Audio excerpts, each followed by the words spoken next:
Hello everyone, welcome back to another episode of Let's Play Pokemon Let's Go. I'm supposed to be in the last episode we kind of continued to the, Plasma Frigid to try and take care of this Kyurem business here in the Giant Chasm. Today we're going to be finishing off the Frigid and meeting up with Kyurem finally.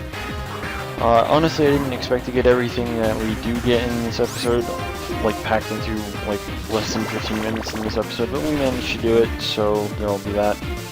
So I mean, outside of that, there's really not much else that we are going to be doing. There's a lot of stuff that is going to be happening, it's just there's not a lot of it that really needs, pretty much explanation. Everything will be self-explanatory for the most part.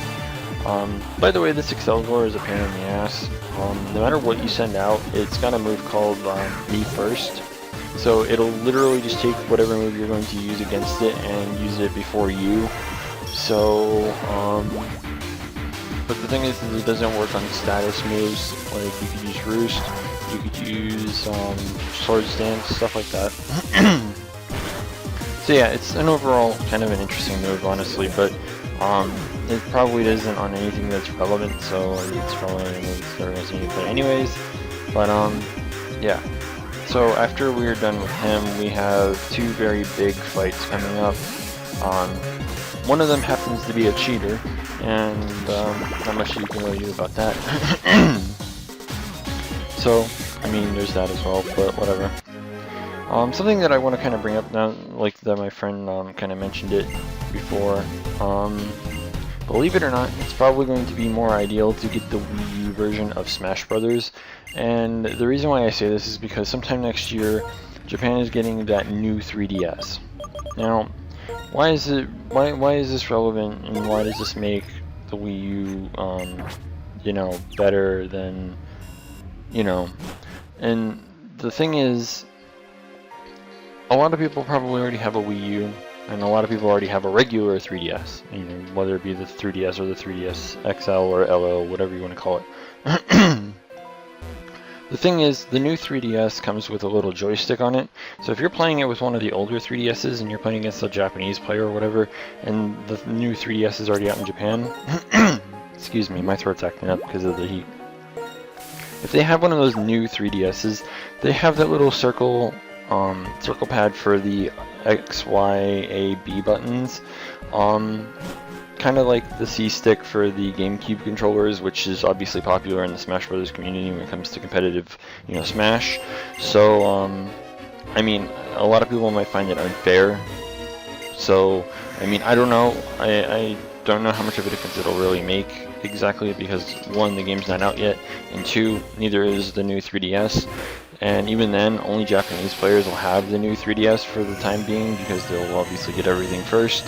But, I mean, it could be a significant thing, but I don't know. It's just something I kind of wanted to cover. I'll probably continue covering it after we get through all this crap that's about to happen, because Kyurem is about to kill us. Or so you thought. Probably. No, you probably didn't. You're probably smarter than that. But, yeah. So, Reshiram obviously came, and we all know how that works. From the previous game, depending on which version you played or whatever, if you played black, there was Reshiram. If you played white, there was Zekrom. Everything's kind of reversed here, so because we're playing, like they're on their actual colors. Zekrom being a black dragon is in black too, and then you have Reshiram who is in white too, unlike the originals. So, it kind of, because basically the opposite dragon is what N has in the originals. I'm assuming that's kind of how things work out. He has Reshiram in black, I believe. Or no, in white. So yeah, it's kind of, this is where he went from white into white too. He's here with the Reshiram. But yeah, kind of weird and kind of complicated to an extent, just to an extent. But now the DNA splicers come into effect. You see those little frozen wings on his back? Yeah, they're kind of not frozen anymore. And now you're going to get to see this cool little 3D battle between both Kyurem and Reshiram.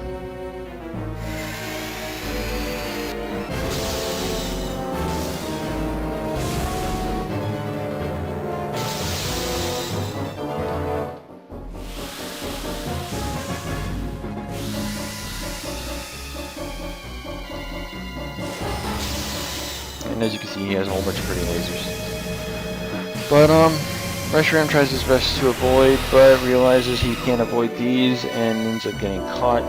Interesting little fact that I don't seem to really remember all that much is these laser beams have apparently the ability to revert Zekrom and Reshiram back into their little orbs or spheres or whatever you want to call them. So yeah, not only that, but now that his wings are unfrozen, he can also use them to absorb Reshiram or Zekrom when they're in their orb form. I don't know if this actually applies to their, you know, awakened forms or not, but I mean, if that was the case, he would have just done it anyway. So I'm assuming that he has to use those to not only return them back to their little orb form, but after that, then he can actually absorb them. The funny part is, in the Kyurem movie, he was, or not the Kyurem, but the Keldeo one,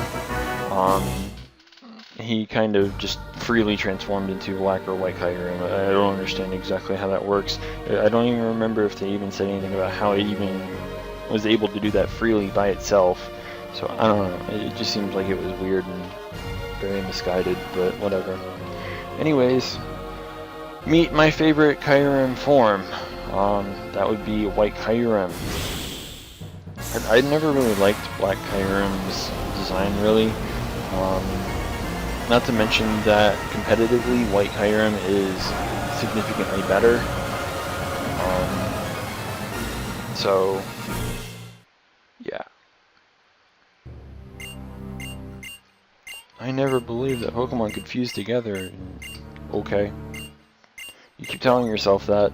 I mean, science is not a thing, even though I'm pretty sure that in reality, fusing two human beings together or whatever, after, you know, with them already being separated and whatnot, is probably impossible. And, you know, managing to keep them alive and making them actually a perfect combined being. But, yeah. So I'm sure you realize that I haven't changed up my lead from Lucario. Kyurem does retain its Ice Dragon typing, so Ice is kind of weak to fighting, so a 120 base power stab move when I'm also a level higher than it, yeah, I don't really think it's going to ever live that.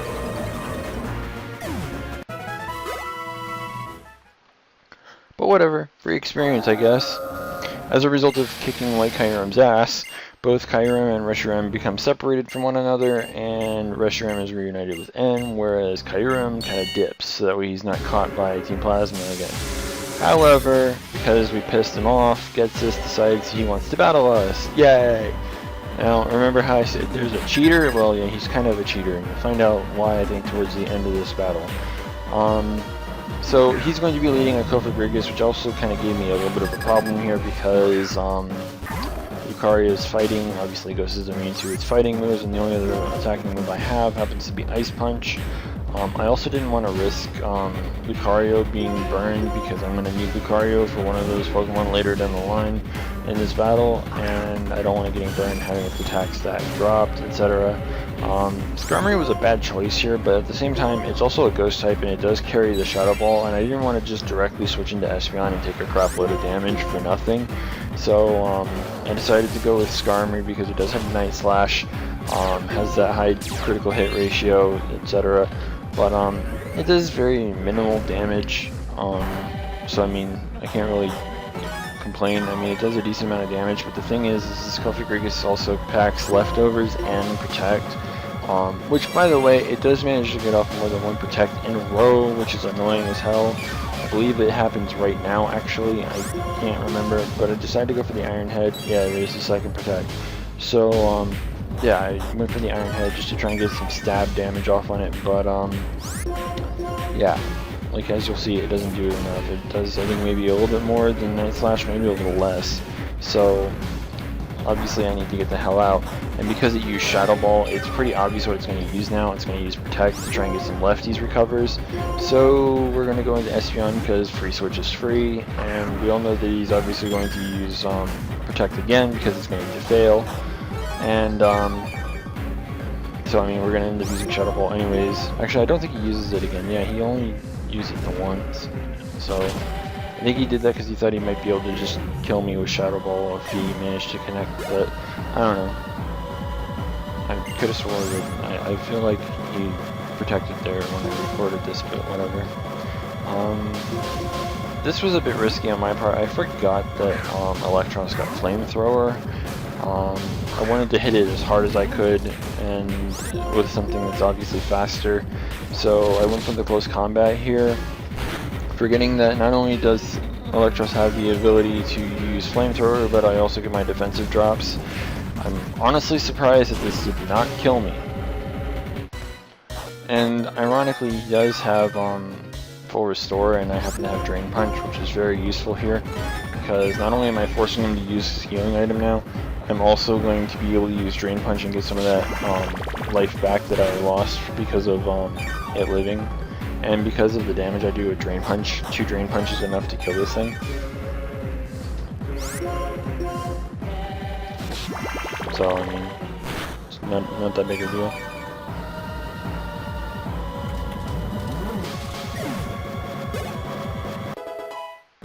And we get a free level on Electros too, which is always cool.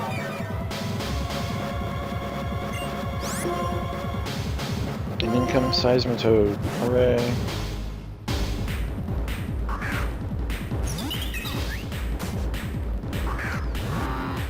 I like whenever they make Pokemon that are just 4 times weak to things.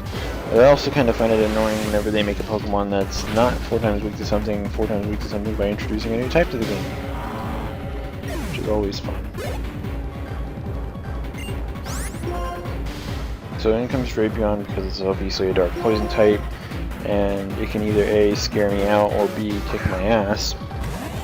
So I bring in Samurott just because I know it can do some decent damage. I know it can't kill it, but I do know that it can do some significant damage and can easily 2-hit kill this thing, especially with me having a 2-level advantage over it. And high base power with the Mystic Water, I believe, is still on Samurott, so there's that. And I just decided to go for a Scalded Preserve Surf, because Surf's a better base power move. Now here's the cheating Pokemon. Normally to get Hydreigon, I think you need to level up his Wireless to either 62 or 64. His Hydreigon is sitting at a whopping level 52. I like when they make Pokemon like this that are just impossible to get at their levels. Like, in a way, it actually makes the game a little unfair, because if you're under-leveled or just around the same level, this Hydreigon could easily sweep your entire team. It's nothing to really scoff at, and if he hadn't used his full restore, and I was like lower level or whatever and didn't kill, he would have killed me. We're talking about Hydreigon here, a very powerful special attacker that probably would have launched off a Flamethrower because it does carry it, and yeah, I don't know if his actually carries it, but I know that you can actually put it on Hydreigon, so, I mean, and then his last Pokemon, I believe, is this Toxicroak, which you can just bring in a Psychic type and just 4 times effective it, because why not? But whatever. Oh no, how could I lose twice to a kid? Oh no, I'm terrible at Pokemon. I know you are. I'm actually kind of surprised though. After everything that Ghetsis has done, he still calls him father. Which is pretty sad. It's really kind of sad. But, I mean, like after everything that Ghetsis put him through Black and White, like using him to try and take over the world, etc. And even now, after he's still being full-blown retard, he still kind of calls him father and, you know, respects the fact that he took him in under his wing. No pun intended, because of Reshiram being there, and you know, all that other crap. So I mean, it's kind of sad that he still calls him father, despite everything that he's been put through by the same person that he calls his father. But yeah. So basically, we are being told that we need to go to Route 23, so that way we can get to Victory Road, so that way we can work our way up to the Pokemon League and all the other happy crap.